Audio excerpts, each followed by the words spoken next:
现在我们又来到你的圣殿，要来赞美你、敬拜你。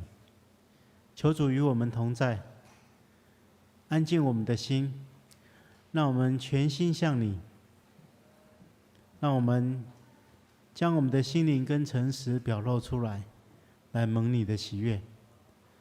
求主保守眷顾今天服侍的众同工，让我们在你的爱里聚会，尊崇你，让你的名得着荣耀。借着服侍的众同工的帮助，主啊，我们在敬拜你的过程当中，要领受你的祝福，领受你的心意。求你对我们显明你的心意，让我们可以照着你的计划来行，来推动。主啊，我们特别将我们的教会交托仰望在你的手中，求你保守眷顾，让我们教会所有的弟兄姐妹都能够照着你的计划来推动各项事工，来荣耀你的圣名。我们特别为我们教会所设立的各个机构献上我们的祷告，求主保守。不论我们是照顾老人的安养中心，或者是培育小朋友的幼儿园，亦或是推动各项福利事工的基金会，求主跟所有的同工同在，让我们借着所推动的各项事工，带给万民祝福。求主使用我们，成为你荣耀你的器皿。主啊，我们同时将我们的国家交托仰望在你手中，求你保守眷顾，特别恳求您兴起各地的教会，让我们同心合意的兴旺福音，带给台湾百姓更多的祝福。求主保守这一切，奉耶稣基督的名祷告，阿们。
位家人们平安。在今天早晨，我们要用欢喜的心来敬拜我们的神，因为神是我们配得赞美的神。我们邀请你们从座位上起立，跟我们一起享受在神的同在当中。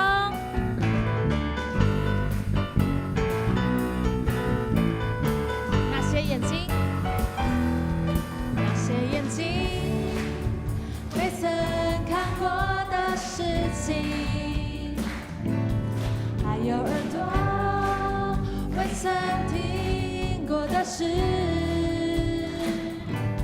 甚至心里还没有想过的事，上帝早已预备给那些爱他的百姓。上帝能够成就一切不可能的事情。我们可以轻轻的左右摇摆，永远用我们的眼，用我们的歌声，用我们的肢体来敬拜我们的神。上帝能够成就一切不可能的事情，亘古至今直到永远，他的大能永不变。主啊，你的大能永不变。主啊，你是成就万事的神，我们来敬拜你。那些眼睛未曾看过的事情，还有耳朵未曾听过的事，甚至心里还没有想过的事，上帝早已预备给那些爱他的百姓。宣告上帝能够，上帝能够成就一切不可能的事情，亘古至今直到永远，他的大能永不改变。上帝能够成就一切不可能的事情，亘古至今直到永远，他的大能永不变。哈利路亚，耶稣，我们赞美你，我们敬拜你，只因为你是成就万事的神。主啊，在今天早晨，我们要更多来向你来敬拜。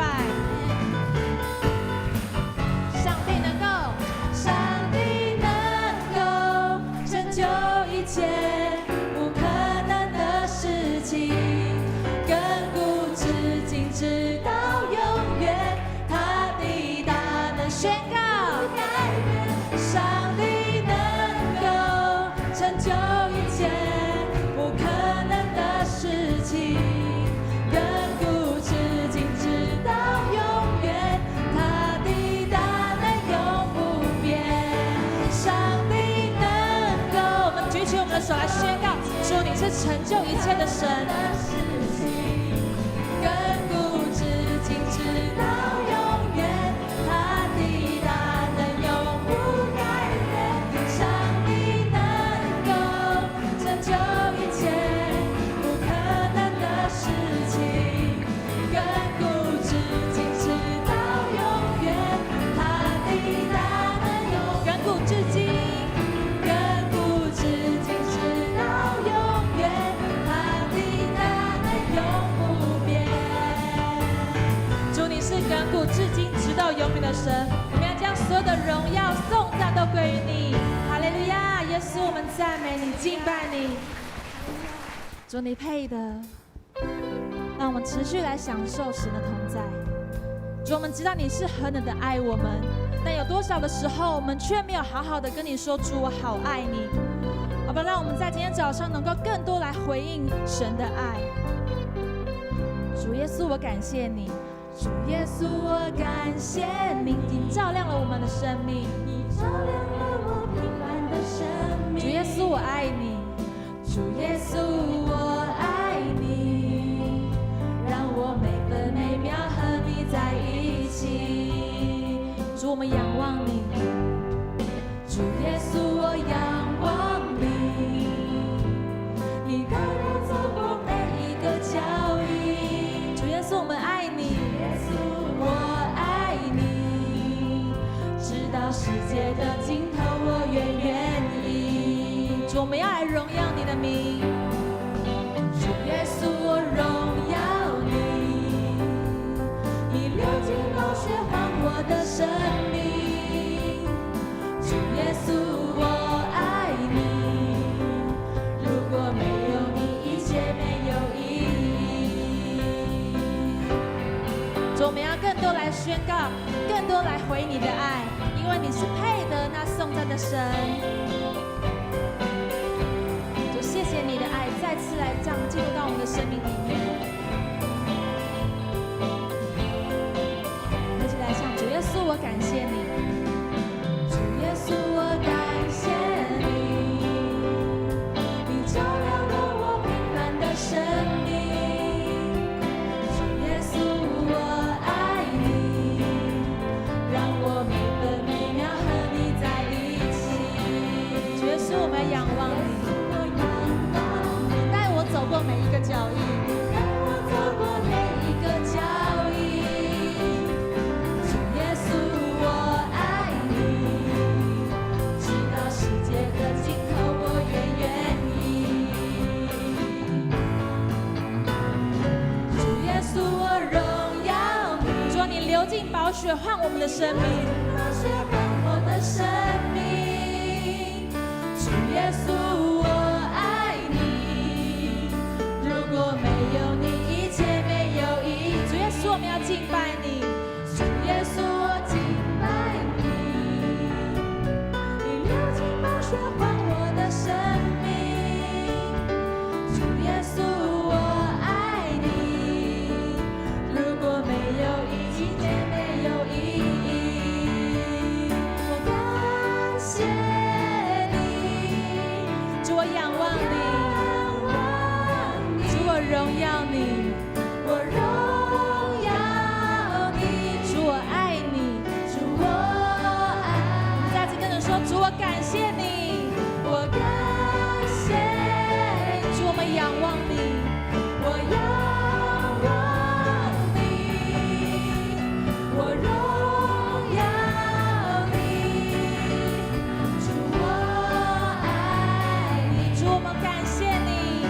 我们高举我们的双手，跟着说，主，我仰望你，我敬拜你，我荣耀你，我荣耀你，主，我爱你。再次来说，主，我荣耀你，主耶稣，我荣耀你，你流尽宝血换我的生命。主耶稣，我爱你，如果没有你，一切没有意义。主耶稣，我敬拜你，主耶稣，我敬拜你，所有的赞美荣耀都归你。主耶稣，我爱你，不会让你白白牺牲了自己。主，谢谢你的爱，主啊，你的爱照亮了我们的生命，主，你的爱来拯救了我们，主啊，你是一切爱的源头。主啊，我们虽然如此的渺小，但是你却在意我们每一个人的生命。主啊，我们在你的殿中要来敬拜你，主啊，要来回应你的爱。主，谢谢你，你时常关心我们的需要。主啊，你了解我们每一个人的感受。好吧，我们安静我们的心，来聆听神的话。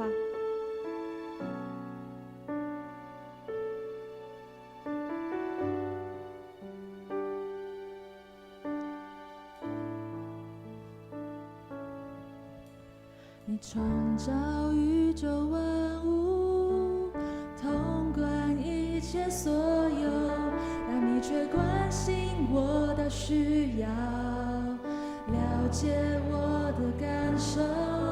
你手铺成天上云彩，打造永恒国度，但这双手却甘心为我忍受彻骨钉上苦痛。你共一生盼万民，圣洁光照全地，但你却一再赐恩典，一再施怜悯，给我今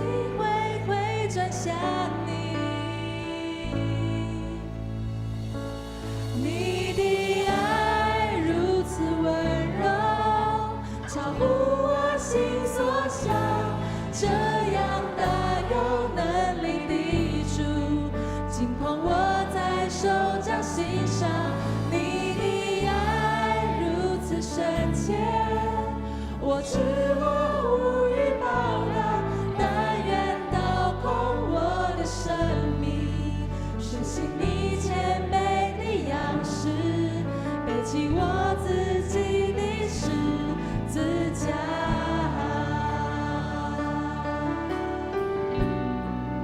主，谢谢你，愿我们能够学习那谦卑的样式。我们一起从头来唱一次。你创造宇宙万物，你创造宇宙万物，统管一切所有，但你却关心我的需要，了解我的感受，你手铺成天上云彩，打造永恒国度，但这双手却甘心为我忍受这固定伤苦痛，你供应身旁万物，圣洁光照全地，但你却一再赐恩典，一再施怜悯，给我机会回转向你。主啊，你的爱如此的温柔，你的爱如此温柔，超乎我心所想，这样大有能力的主，紧捧我在手掌心上，你的爱如此深切，我知我无以报答，但愿倒空我的生命，学习你谦卑的样式，背起我自己的十字架。主啊，恳求你再次照亮我们的生命，再次来光照我们的生命。主，让我们能够学习你那谦卑的样式，用你的爱来爱需要被关心、需要被爱的人。好吧，若你愿意，我们一起同声为着自己来祷告，跟神说：主，我愿意背起我的十字架，主，我愿意来倒空我的生命，来爱那些需要被关心、被爱的人，用你的爱来爱他们。同声开口来祷告。哈利路亚，耶稣，主，我们赞美你，主，你的爱亲自进入到我们的生命当中。主，谢谢你，耶稣，主，你的爱何等的美好，让我们能够带着你的爱，不到在世界的各地，能够去分享你的爱，去给需要被爱的人，需要你的人。谢谢耶稣，主啊，你何等的爱我们，主啊，你是不离不弃的爱，主啊，你是真爱的源头，主，我们敬拜你，主，谢谢你，我们好爱你。哈利路亚，耶稣，谢谢你，你的爱如此温柔，你的爱如此温柔。好吧，我们高举我们的双手，跟神说：主，我在这里，主，谢谢你的爱，紧捧我在手掌心上，你的爱如此深切，我知我无以报答，但愿倒空我的生命，学习你谦卑的样式，背起我自己的十字架。你的爱如此温柔，你的爱如此温柔，超乎我心所想，这样大有能力的主，紧捧我在手掌心上，你的爱如此深切，我知我无以报答，但愿倒空我的生命，学习你谦卑的样式，背起我自己的十字架。主啊，愿我们能够学习你那谦卑的样式，愿我们能够背起我们的十字架。主，谢谢你的爱进入到我们每一个人的生命当中，愿我们在今天早上的敬拜能够蒙你悦纳。主，谢谢你，我们一起同声用主祷文来祷告。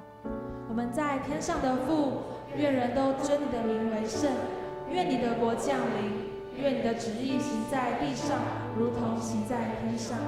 我们日用的饮食，今日赐给我们，免我们的债，如同我们免了人的债，不叫我们遇见试探，救我们脱离凶恶。因为国度、权柄、荣耀，全是你的，直到永远。阿们。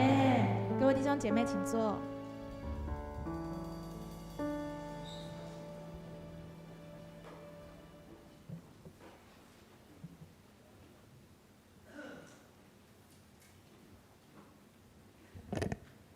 愿我们的敬拜蒙神悦纳。此刻我们要来读圣经，圣经记载在路得记4章1到17节，请我们翻开圣经，在现代中文译本313页。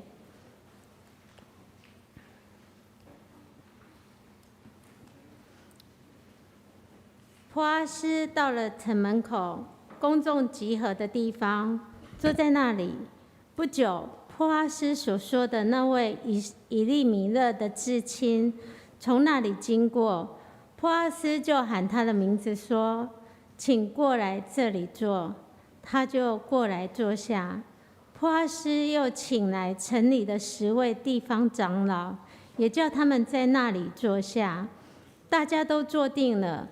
他对那个至亲说：“拿阿美从摩押回来了，他要卖我们亲族以利米勒的那块地。我想你应该知道这件事。如果你要买回，就在座的长老们面前买；如果不要，请说清楚，因为你有优先权，接着才轮到我。”那个人说：“我要买回。”波阿斯说：“好吧，如果你向拿阿美买那块地，你也应该娶那位寡妇摩押人路得，这样那块地才保留在已故的人的名下。”那个人回答：“这样的话，我放弃买回这块地的权利，就是我买了我自己的孩子也不能继承，你买吧，我不买了。”那个时候，以色列人买卖财产有一个惯例，就是买方要脱下自己的鞋子给卖方要脱下自己的鞋子给买方。他们用这种方法表示买卖已经成交了。所以，当那个人对波阿斯说：“你买吧”，他就脱下自己的鞋子给波阿斯。波阿斯对那些长老和所有在场的人说：“今天你们都是证人，我已经向拿阿美买了以利米勒和他儿子基连、马伦所有的家产。除此以外，马伦的寡妇摩押人路得成了我的妻子，这样所有的产业就可以保留在已故的人的名下，并且他家族的名也将继续存留在本乡和族人中。今天你们都是这事的证人。”长老们和其他的人都说：“是的，我们是证人。愿上主使你的妻子生养众多，像雷杰和利亚给雅各生很多子女。愿你在以法他族中富有，在伯利恒有声望。愿上主借着这年轻的女子给你后代，使你的家像犹大跟他玛生的儿子法勒斯的家一样昌盛。”于是波阿斯娶了路得，上主赐福给她，她就怀孕，生了一个儿子。城里的妇女们对拿阿美说：“赞美上主，他今天给了你一个至亲来照顾你。愿这孩子在以色列人中有声望。你的媳妇爱你，她为你所做的比7个儿子所做的还要多。现在她给你生了一个孙子，这孙子将带给你新的活力，使你安享晚年。”拿阿美接过这孩子，紧抱着他，抚养他。邻居的妇女给这孩子取名俄贝德。他们争相告诉每一个人说：“拿阿美得了一个儿子了。”俄贝德是耶西的父亲，耶西就是大卫王的父亲。圣经以上，愿上帝祝福听他的话，又照他的话去行的人。今天的信息是圣经人物第45讲路得2，请到我们的蔡主任牧师蔡正道牧师来传讲信息。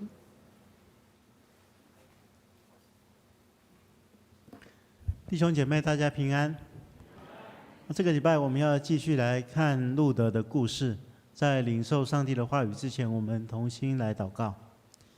亲爱的主，我们感谢你的恩典，谢谢您借着圣经当中所记载的人物，他们的生命故事来成为我们的帮助。主啊，此刻我们要专心来研读你的话，思想你的话，求你帮助我们，赐给我们智慧，让我们真正能够明白你的话，并且给我们信心跟勇气，以及丰盛的爱心，将你的话语实践出来，来荣耀你的圣名。这样祷告，奉耶稣基督的圣名求，阿们。上个礼拜我们提到了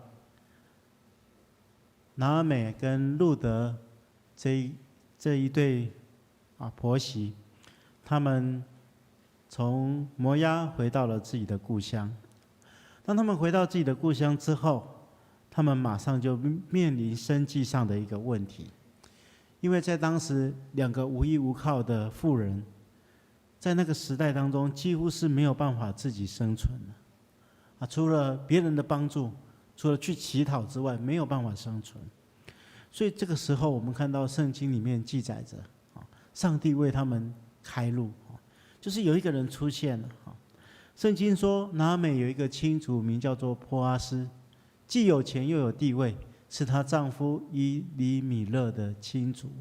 所以我们看到这句话的时候，是她丈夫以利米勒的亲族，我们就知道这是路得命运改变的一个转捩点。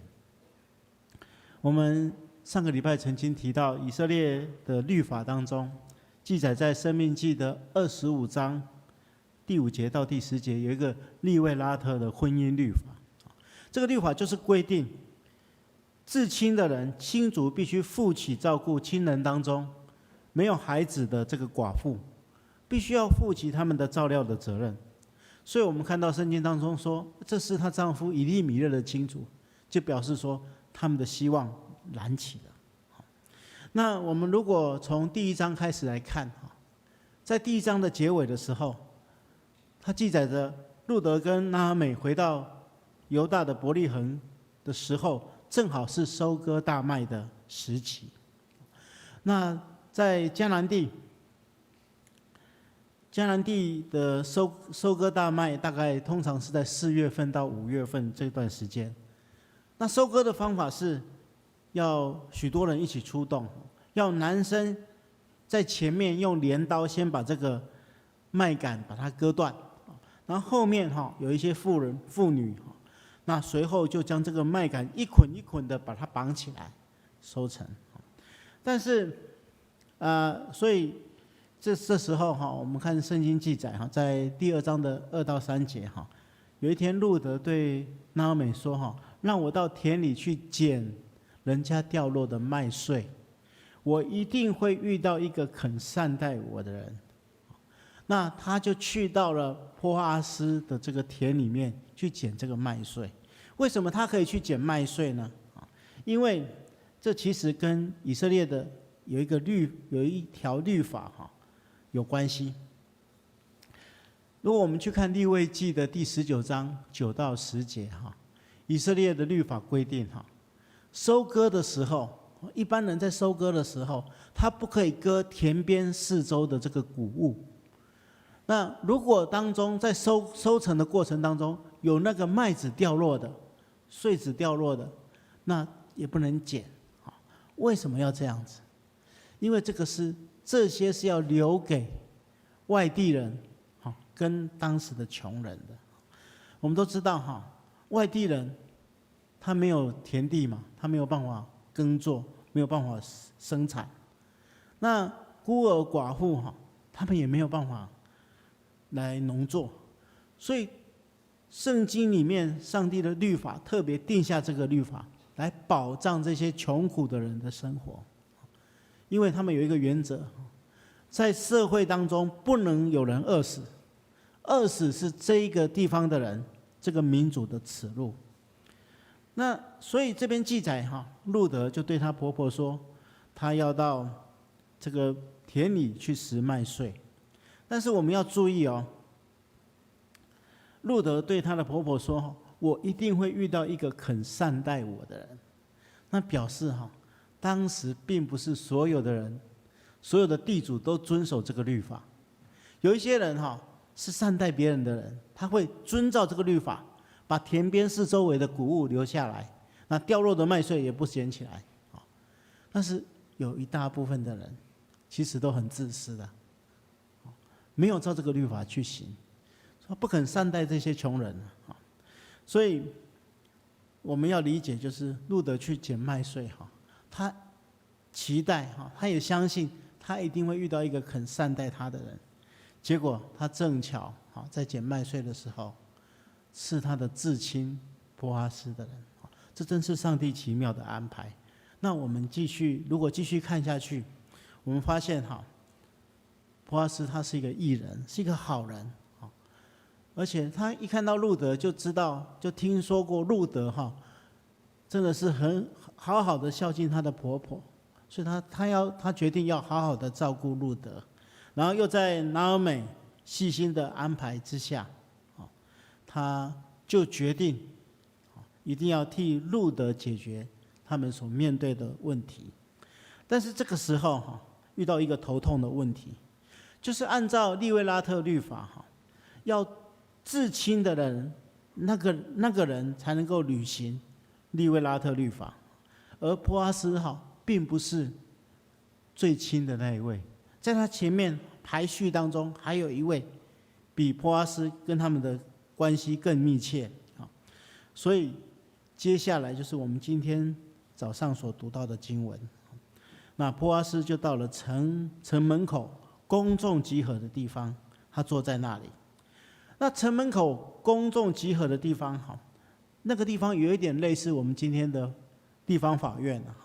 古时候城门口是长老公开审案、解决人民纷争或是裁判案情的地方。那波阿斯就坐在那边，结果圣经说，不久之后波阿斯所说那个以利米勒的至亲就从他的前面经过，就这么恰巧从他的前面经过，所以波阿斯就邀请了10位长老坐在那里，要好好的处理路德跟他婆婆拿俄美家庭产业的这个问题。那碰到这件事情正好那个至亲经过所以波阿斯就问他说：“拿俄美从摩押回来了那他要卖我们亲族的以利米勒的那块地我想你应该知道这件事情。如果你要买回请你就当着这些在座的这个长老面前做公证，把它买下来如果你不要，请说清楚因为你有优先权。如果你不要，那我就要买那个人想到可以买一个产业是很好，这是他优先的权利，所以他就回答说：我要买回。但是我们知道这个权利背后有一个非常重要的责任，这个责任就是波阿斯接着所说的，就对那个至亲说如果你向拿俄美买那块地，你也必须娶那位摩押的寡妇路德这样那一块地才会保留在已故的人的名下。我们上次在解释这个利未拉特律法的时候就这样说过了嘛兄弟当中有人至亲的人有人过世了，他没有留下孩子，那他要娶他那个至亲的人要娶他的太太，帮他生下一个长子长子要继承这一个已死的人的土地所以波阿斯就对那个至亲的人这样说，提出这样法律的规定的时候，结果那个至亲的人想一想他当然不愿意他对波阿斯说：即使我买了这块土地，我的孩子也不能继承，因为他必须要娶路德，然后跟路德生下孩子，由他们生下的那个孩子继承这块土地，他自己的孩子也不能继承所以他只想到利益不想尽责任。那其实我们上次说过了，根据申命记25章第9节的这个记载路德可以当着长老的面前脱掉这个不想尽责任的至亲的鞋子，然后怎样吐口水在他脸上表示这样的亲人不愿意尽这样至亲的义务是值得唾弃的但是我们今天的圣经说哈，当时的买卖有需要哈，可能路德没有在场，所以他脱下一只鞋子，表示他愿意放弃他自己的权利。当然，这个至亲者既然拒绝履行他应尽的义务，波阿斯就依照他先前对路德所做的承诺，就娶路德为妻哈。那从波阿斯所说的一段话，就是我们刚才所读的经文第10节后半段，我们就知道哈，其实波阿斯真的是一个义人，他娶路德，他买下这个产业不是要当做自己的，他是要让他的家族让那个以利米勒的家族得以延续下去。所以他在第10节后半段他这样说，他说所有的产业就可以保留在已故的人名下，并且他的家族的名也继续存留在本乡本族当中。所以我们知道波阿斯真的是一个好人，他真的是为了要照顾路德，以及为这个以利米勒这个家族延续他们家族的产业。那结果因为波阿斯的这样一个作为哈，我们看到上帝大大的赐福给这个家族。圣经说哈，于是波阿斯娶了路德，上主赐福给路德，她就怀孕生下一个孩子。那城里的妇人因为这件事情哈，就大大的赞美上帝哈，而且告诉拿俄美说哈，你这个媳妇爱你哈，她为你所做的比7个儿子做的还多哈。现在她为你生了一个孙子哈，你可以因此而安享晚年哈。所以我们看到我们上个礼拜讲的是一个家族的悲剧，对不对？一个家族哈，为了生活移居到外地去，结果只剩下一家2代3个寡妇，回到乡里面，就因为亲族之间的爱，因为婆媳之间的爱，因为上帝的爱，这个家族完完全全的改变，从悲愁变为欣喜。那上个礼拜我们已经分享过了哈，这个当中最主要的要素是爱。上个礼拜我们已经分享过爱的3个本质。那今天我们继续来看哈，今天的信息也是非常重要哈，我们一定要记在心上。首先第一个哈，真爱是承担责任哈，我们要明白真爱是必须要承担责任的，也就是说真的爱哈是带有责任跟义务的。在这段经文当中哈，我们看到波阿斯跟另外一个至亲，其实他们都有余力，他们都有能力来善待拿俄美跟路德，可是至亲不愿意，他只想到自己啊，而波阿斯却选择承担这份责任。所以我们知道波阿斯真的是一个有爱的人。那其实我们也都有这样的经验了。对于我们爱的人，我们自然而然会觉得我们自己对他有责任。比如说夫妻之间哈，我们在座已经结婚过的人哈，我不知道你们记不记得结婚的时候你们在上帝面前的誓约。好，我们再来复习一次，上个礼拜有复习一次嘛哈，这个礼拜再来复习一次哈。结婚的誓约有一个誓约是这样子的哈，牧师会问这个新郎跟新娘这样的一个问题，他说在上帝面前哈，你是否愿意以某某人作为你的妻子，或某某人作为你的丈夫，从今时直到永远，不论是顺境或是逆境，富裕或是贫穷，健康或是疾病，快乐或是忧愁，你是否愿意永远爱他，珍惜他，对他忠实，直到永永远远？那这个新郎新娘都回答我愿意啊。好，可是你要知道，这个誓约其实背后代表着真爱是负担有责任的，真爱是有责任的。我们看到这边在说哈，结婚之后，不论我们遇到任何的情况，是顺境或逆境，是富裕或是贫穷，是健康或是疾病，快乐或是忧愁，你们的誓约要永远延续下去，因为我们在神跟众人面前所立下的誓约是真爱的誓约。这是代表有一种责任，不是2个人在顺境的时候可以一起快乐，共享快乐，遇到困境之后就各顾各的，劳燕分飞。不是说你健康的时候可以照顾我的时候，我就跟你在一起；一旦你生病了，你没有能力照顾我了，没有能力帮助我了，那我就怎样把你弃之不顾。真爱不是这样子，真爱是代表着责任，有责任才是真爱。所以，亲爱的弟兄姐妹，这是婚约了。同样的，父母跟孩子之间，如果有真爱的话，那真爱是彼此带有责任的。父母对孩子的成长要有责任。下个礼拜我们就会讲到，有2个不同的家族，因为父母的负责与否，造成孩子成长的成功或失败与否。我们会讲到撒母耳的故事。一个父母亲，一对父母亲，如果对自己的孩子有真爱的话，他会觉得他对他的成长有责任，他会帮助他在成长的过程当中走在那个正确的道路当中。因为真爱是带有责任的。我们看到有很多人不负责任，因为他们不明白什么是真正的爱。所以，亲爱的弟兄姐妹，我们要明白有一句话这样说爱是什么？爱是在需要的地方看到自己的责任。所以，真爱其实是带有责任的。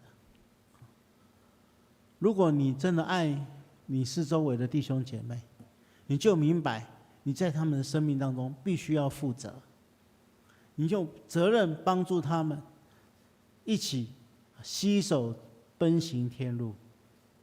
我们从圣经当中看到，波阿斯跟这个至亲，他们2个因为对于真爱的了解不一样，2个人的命运也截然不同。一个被称为脱鞋之家，是被唾弃的，而另外一位却迎接上帝满满的祝福。所以我们要知道，真爱是必须付出代价，是要带有责任的。这是第一点我们要学习的。第二个，我们要理解真爱是从真神而来。我们要明白人可能有一些爱，但是如果我们要领受神的爱，人的爱总是有限的。真爱是从上帝而来的。我们从几个方面来看。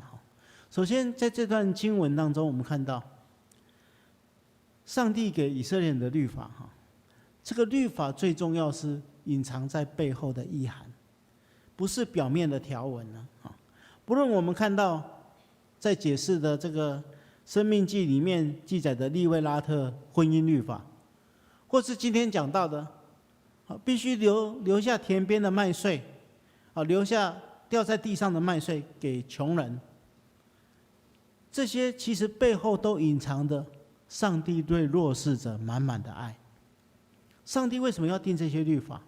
因为要照顾这些边缘人，这些弱势者。这些律法当中充满了上帝的怜悯。在一个社会当中，不愿意有人因为贫困的缘故而饿死，是上帝的怜悯。我们在新约当中看到耶稣面对经学教师的问题，经学教师问耶稣说：“什么是最重要的诫命？”耶稣怎么回答？耶稣说：“你要尽心、尽性、尽意爱主你的上帝，这是诫命中的第一，且是最大的。其次也相仿，就是要爱人如己。”所以，耶稣把旧约的诫命浓缩成2条，第一条就是爱上帝，第2条就是爱人。也就是说，整个律法的核心是什么？是爱。上帝的律法是充满爱的。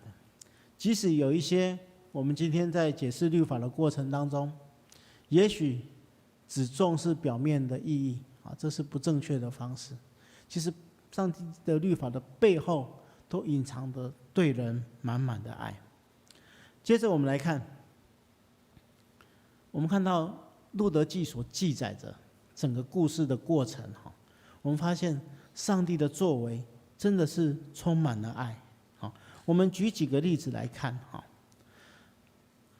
今天的经文当中，第4章的第1节，好，现代中我们刚才所读的是现代中文译本嘛，哈，现代中文译本翻译哈，这边有一个不是很清楚的地方哈。他说波阿斯就坐在城门口哈，结果那个至亲，他说不久之后那个至亲就经过前面嘛哈。如果你去看和合本的圣经翻译，他是说什么？波阿斯坐在城门口，结果恰巧那个至亲就经过门口。其实恰巧是比较正确，也比较接近原本的意思的翻译啊。因为恰巧其实是代表上帝安排的奇妙。上帝就是在背后看顾这个受尽苦难的家庭，在他们孤苦无依的时候，就伸出奇妙的手帮助他们的一个神。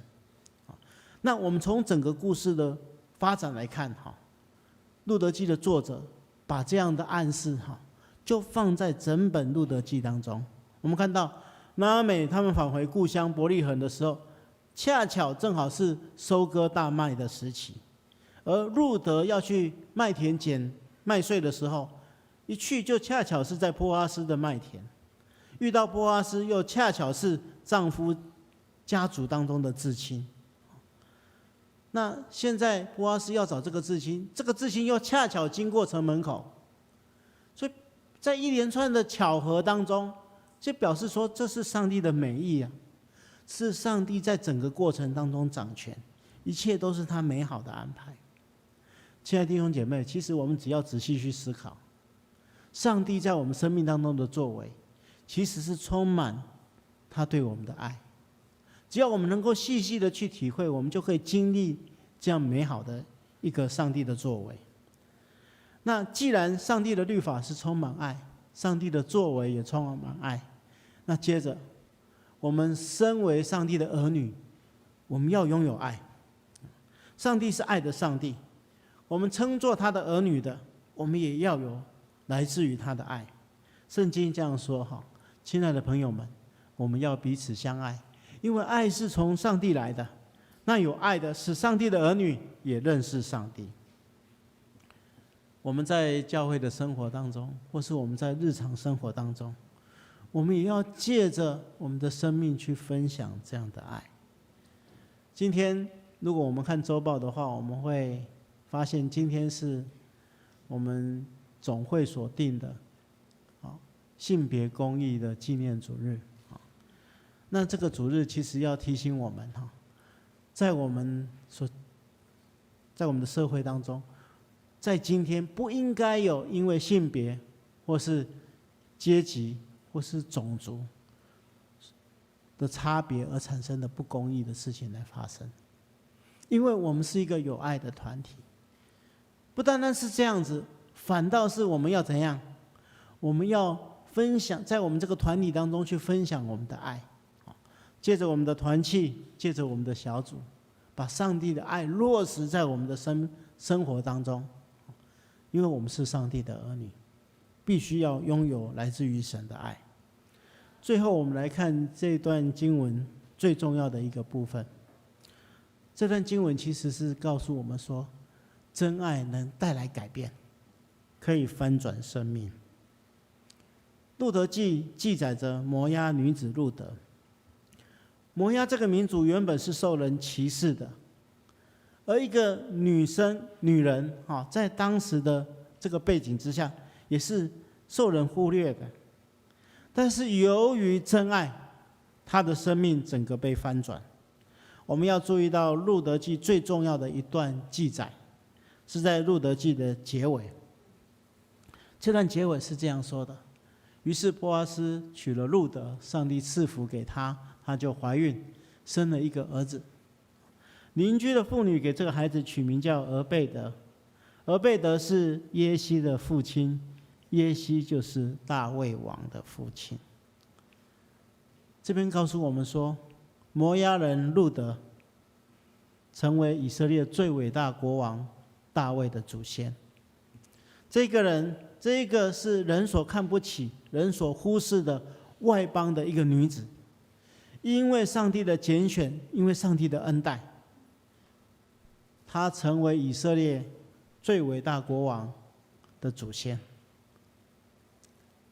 这给我们一个非常重要的提示：上帝拣选那个软弱的人，使用他来成为众人的祝福。如果你去看马太福音书的第1章一开始，你会发现，在主耶稣基督的家谱当中，路德也名列之一啊。也就是说，上帝借着路德来祝福整个世界。所以爱是何等奇妙，因为婆媳之间的爱，因为亲族之间的爱，因为上帝的爱翻转了路德的生命，也影响了一个国家，甚至影响了以色列以及全人类的历史。今天我们不要再小看自己，我们每一个人都是上帝所爱的，上帝的宝贝。我们每一个人都可以为上帝所用。我们不单单领受上帝的祝福，也可以使用我们的生命，成为众人的祝福。愿上帝亲自帮助我们，同心来祷告。亲爱的主，我们感谢你的恩典。您透过路德记，让我们真实明白，爱可以为我们苦难的世界带来改变。主啊，恳求您赐给我们真实的爱，让我们在教会这个团体当中学习彼此相爱，在这边见证我们是你的儿女。奉耶稣基督的名祷告，阿们。我们用这首诗歌来回应神的话语。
这时候我们把我们的眼睛闭上，我们感谢主，即使我们这样的卑微，这样的渺小，神依然爱我们，把我们捧在他的手掌心下。我们就像这首诗歌告诉我们的，我们愿意倒空我们自己，成为神所使用的器皿，背起我们自己的十字架。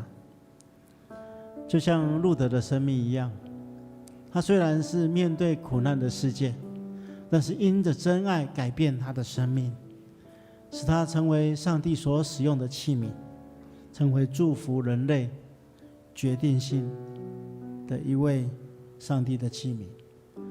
如果你也愿意如此的，你可以把你的手举起来。好，牧师要为你祝福，感谢神。好，如果我们当中也有一些遇着困难，你现在有很多无法超越的苦难，也许你身上有生病，或是遇到一些你没有办法面对的试炼，你需要别人为你祷告的，你可以把你的手举起来，我们的代祷团队来为你服侍。我们有很多需要祷告的朋友，我们请我们的服侍者，前面这边也有。那其他的人，我们把我们的手放在我们的心上，我们对上帝呼求，求他使用我们，求他使用我们成为他的器皿。我们愿意背起我们的十字架来荣耀上帝。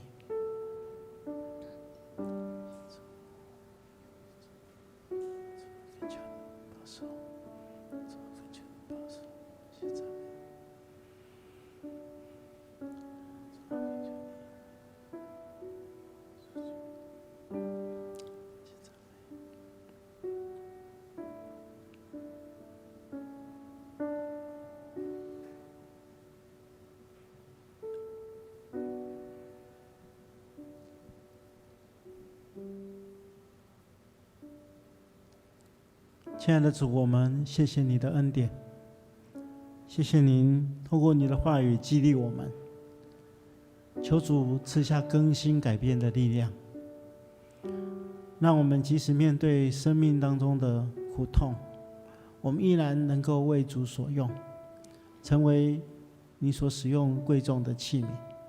我们将第一次举起手的弟兄姐妹全然交托在主你全能的手上，求你引导保守眷顾他们，让他们明白您的心意，你的计划，也照着你的计划去行。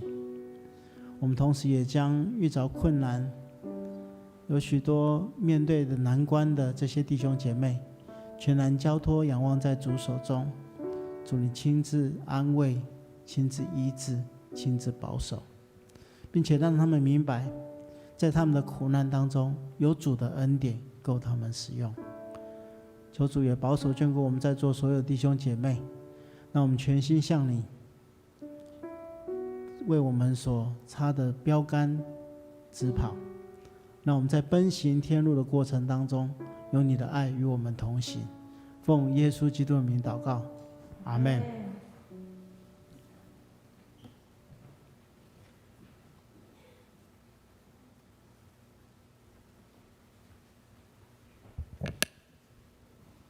此刻我们要来奉献，在为奉献的前面，我代表教会来欢迎今天来到教会的新朋友。如果你还没有写留名卡，在座位前方有表格可以填写，然后直接交给收奉献的执事，让我们来欢迎你。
起来祷告，请我们起立。慈悲爱我们的父神，孩子感谢你，赞美你。主啊，我们将我们的金钱跟我们的全人都奉献在神你的面前，求神你悦纳我们所奉献的，能够成为馨香之祭，献在神你的面前，成为神你所祝福的教会，也成为神你所祝福的人。父神，谢谢你，孩子感谢赞美你，都是奉靠主耶稣得胜的名，阿们。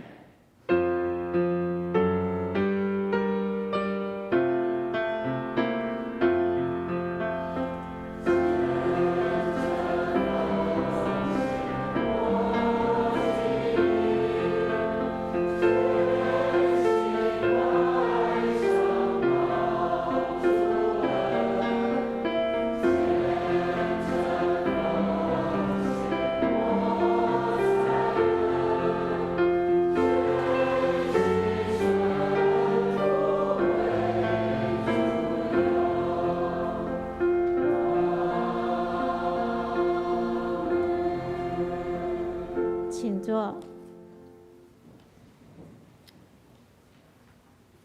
这时候我要来报告，请我们翻开教会的周报第6页。本周特别的事工是总会所定的性别公益主日，为唤起兄弟姐妹对教会内外性别公益议题的重视跟意义的觉醒，促使性别地位有实质的平等，消除一切性别的歧视，建立和谐互助的关系，共同营造性别平等的友善环境。因疫情之故，主日进入教会必须要有实名制。如果你是本会的会员，持有双联的关怀卡者，请出示卡片，那就不用再写名条，麻烦请大家配合。在2021年新任团契诗班同工大小家长小组长训练会，还有事工的协调会，将在11月7号礼拜六上午来举行，在9楼联谊厅，请还未报名的同工尽快报名，准时参加。肢体关怀本会会友孙长青弟兄于10月24日安息主怀，定于11月6号礼拜五上午在本教会7楼礼拜堂举行告别礼拜，请我们兄姐关心代祷，也愿上帝安慰遗族。我们本教会的青年张竹恩姐妹跟林明章弟兄于11月14日下午6点下周六的上午10点30分，在本会10楼礼拜堂举行结婚感恩礼拜，欢迎莅临来观礼，愿上帝也赐福这一对新人。重阳敬老活动在11月3号礼拜二，请报名的长者在当日的早上8点准时集合出发。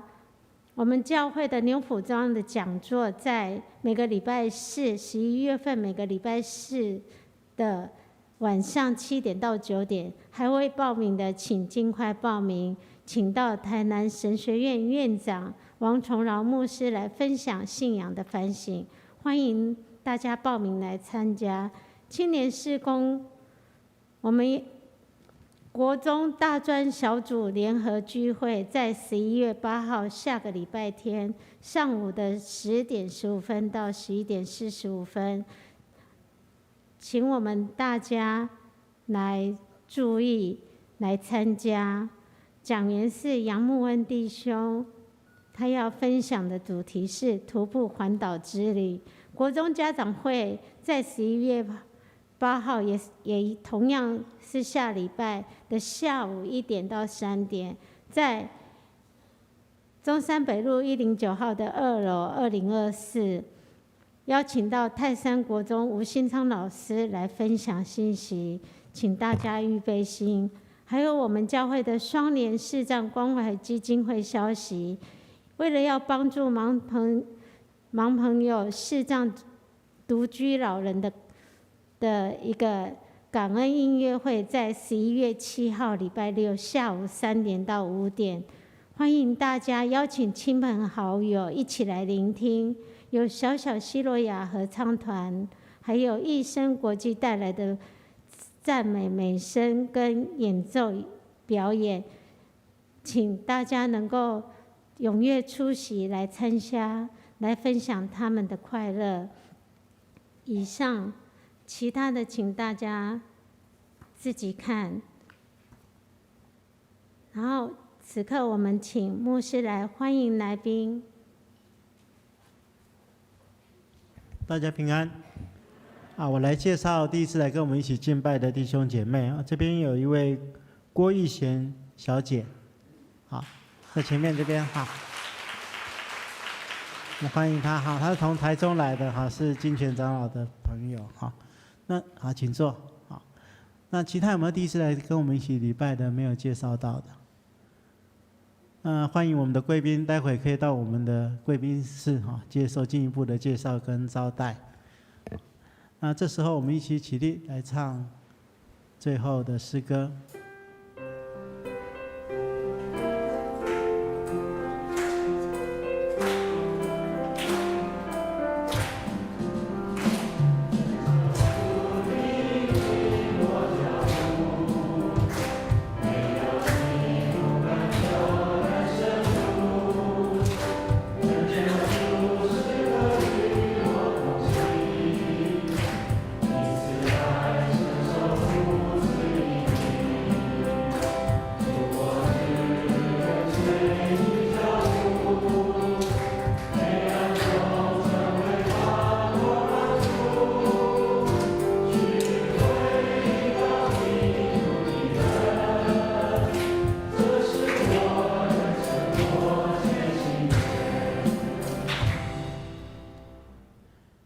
愿主耶稣基督的恩典、天父上帝的慈爱、圣灵的感动、扶持与相通，与你们同在，直到永远。阿们。好，我们互相请安问候，愿上帝亲自赐福。